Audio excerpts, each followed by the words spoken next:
local success story. She's a podcaster, a food blogger, a farmer, a proud advocate of local food producers and British farmers, and a friend of this radio station. She's kindly had the breakfast show into her family's life in the past. Now she's pulled all her experience together in an e-book with royal endorsement, no less. No fuss meals for busy parents. Say hi to Milly Fyfe. Hello, Milly. Hello, Bernie. Thank you so much for having me on. I feel a bit tearful after that introduction. Thank you. Well, you're great. Seriously, you're just fantastic, the things you're doing, and we'll make that obvious in the next 10 minutes as I speak to you about the book you've done. But firstly, the weather on the farm. I live less than a mile from you. We got a light dusting rather than a proper snowfall, but it won't disappear, will it? It won't disappear. No, it's so cold. It's so cold. I mean, obviously all the water troughs are all frozen up, and, it's just making sure that all the animals have got food and water, and, everything's sort of operating as best as possible. Because they need to adjust, don't they? You see, I don't know, say a lamb or a cow in a field, and you think, oh, well, they're just out in a field. But it's a shock to their system too, isn't it?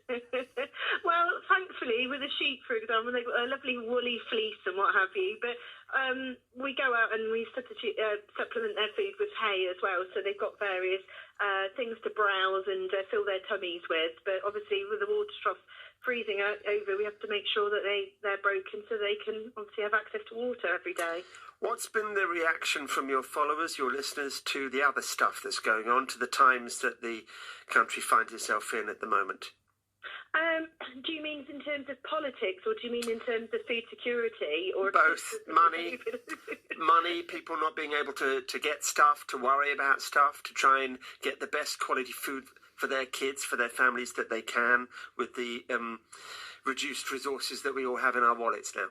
Yeah, we've had such a turbulent time with the various changes in government, haven't we? And that hasn't sort of provided much stability. And then with all the worries of animal health, with the Avian Influenza, for example, that's been a huge worry. But I'm assured by a lot of my food producers and farmers that I know that there is supply.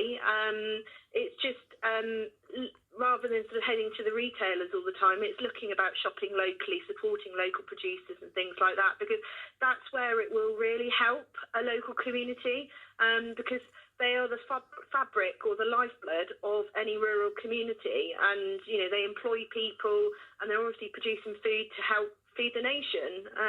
So one message from the interview really is to kind of look around at who is producing food locally. Is there a farm shop? Is there a diversification? Is there a meat box scheme, or whatever it is? Because for me, it's about quality over quantity, and making a meal go further by looking at what's in season and cooking from scratch too.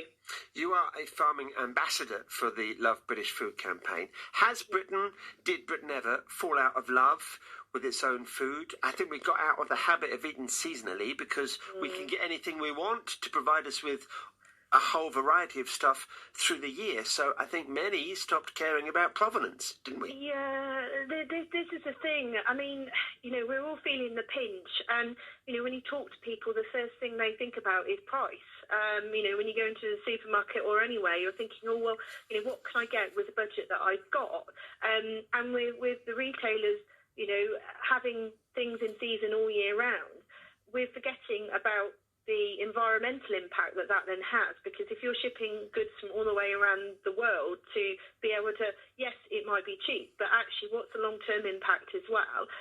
Whereas actually if we are supporting our local producers that are looking for the Union Jack, for the red tractor logo, to sort of really have confidence in the fact that that piece of meat or that vegetable has gone through very high, rigorous welfare production systems, so that it is safe and traceable supply chain, and it all helps support our local economy. And I think we need to think closer to home.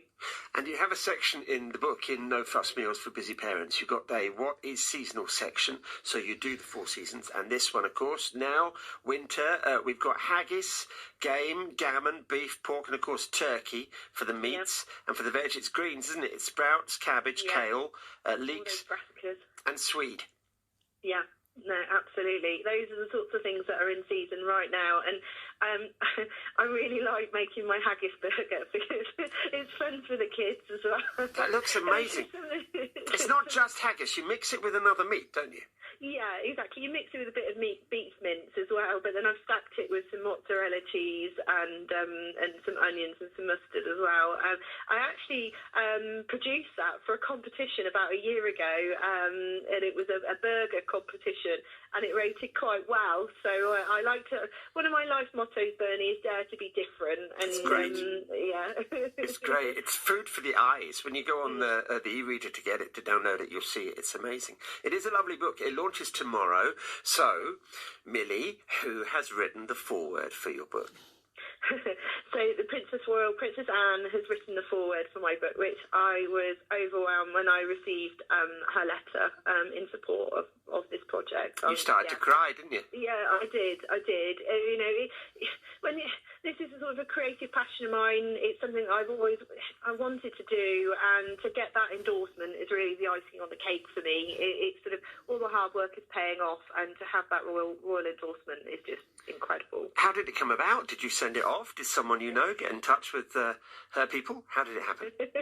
So over the years, I've worked for numerous charities, and I've built up quite a rapport with the Princess Royal's private secretary. And so I'm currently working for a charity that the patron is Princess Royal, and I'd organised an event last year in the House of Lords, and the Princess Royal came, and they always said, "Oh, if there's anything, just reach out to us, just mention it. If you don't ask, you're never going to find out, are you?" And so I thought, right, well, I'm doing this.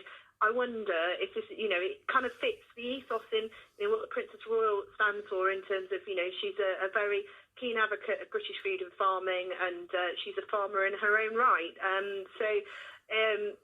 Farming, she's got some lovely Gloucester spot pigs, which is actually, whenever I do have the privilege of meeting her, is what we always talk about is Gloucester spot pigs, because we both keep them. So it's wonderful. Milly, if I'd known you were virtually royal, I'd have put a tie on. Unbelievable. No, don't be silly. First recipe, butternut squash and chorizo soup. It's just 3 stages to your recipes, really. First is peel the squash and roast it 30 minutes. Second stage, put everything, the squash, the chorizo, the garlic, the stock and the cream in a pan. Cook through. Stage 3, blend it to a soup, garnish, down your neck. Those are the 3 stages. Exactly, and that's the whole ethos, the whole of the book, really. And I'm a busy parent, farmer's wife, trying to juggle so much, and so I enjoy cooking from scratch. But it's throw it in a pot, job done. It's good ingredients, but it's hopefully most things that you'd have in your cupboard. Because one of the things I generally get bogged down with, I enjoy watching the cooking programmes and reading the cookery books and things, but often there are lots of ingredients that I don't have, or I've got to make a special effort to get, and I just wanted to sort of make scratch cooking a little bit more accessible to more people. Well, you've gone back to scratch, haven't you? Cooking again from scratch, because you recently discovered gluten intolerance, so you are basically going back to basics. Exactly, and anyone listening who's probably nodding their head thinking, oh gosh, having gluten intolerance, and obviously there's other intolerances as well, but I'm falling back in love with, making bread and pastry and things like that, and investing the time in doing that, because a lot of the sort of shop-bought alternatives, they're okay, but they're not great. So, hopefully if I can inspire others, and I think these sort of type intolerances are becoming more prevalent, and it's nice to be able to accommodate people, especially when I'm eating out. That's one of my bugbears, trying to find somewhere nice that, you don't just have one option. It's hard, isn't it? Yeah, it is hard, but I'm just sort of navigating my way through that at the moment. So my favourite recipe in the book, you've got a sprout risotto. I always think that with sprouts and pumpkins, it's such a shame that people often eat them for just one occasion, and then that's it. You can get lovely recipes from pumpkin. You can get some great things to do with a sprout. Great.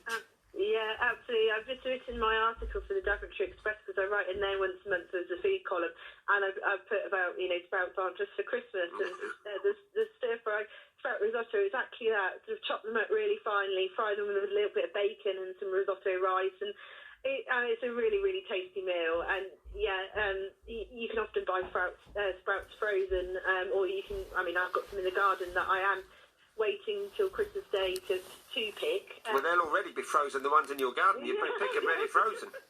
It'll be. You're right. Yeah, you like field to fork, don't you? You make your own sausages. Yeah, exactly. So about 10 years ago, I got a grant from the Henry Plum Foundation, and I wanted to do this project adding value to rare breed pig meat. And as a result, did a butchery course, and then I have my own pigs, and now I can make my own sausages.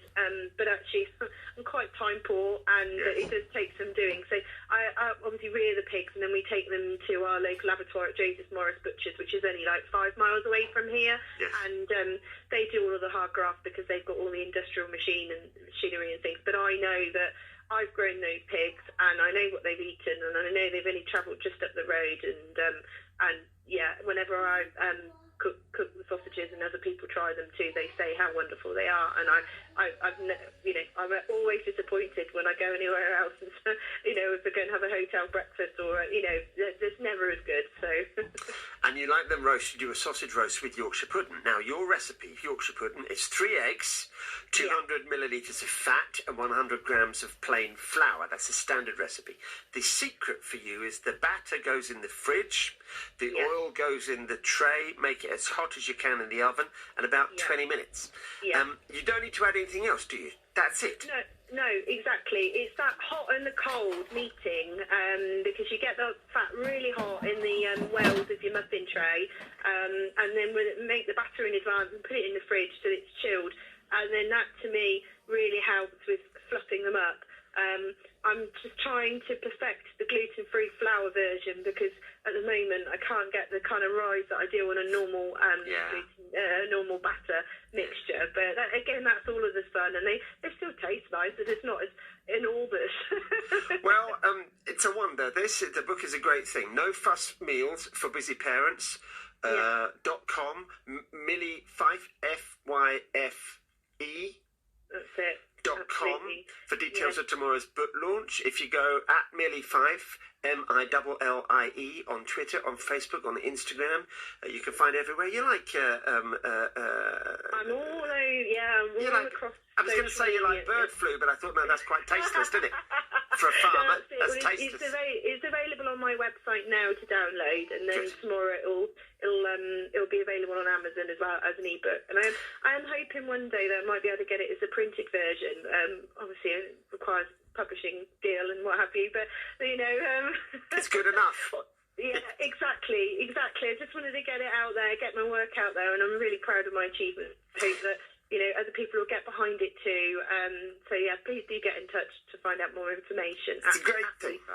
At Milly Fyfe, millyfyfe.com for No Fuss Meals for Busy Parents. Happy Christmas, Milly. It's Christmas time.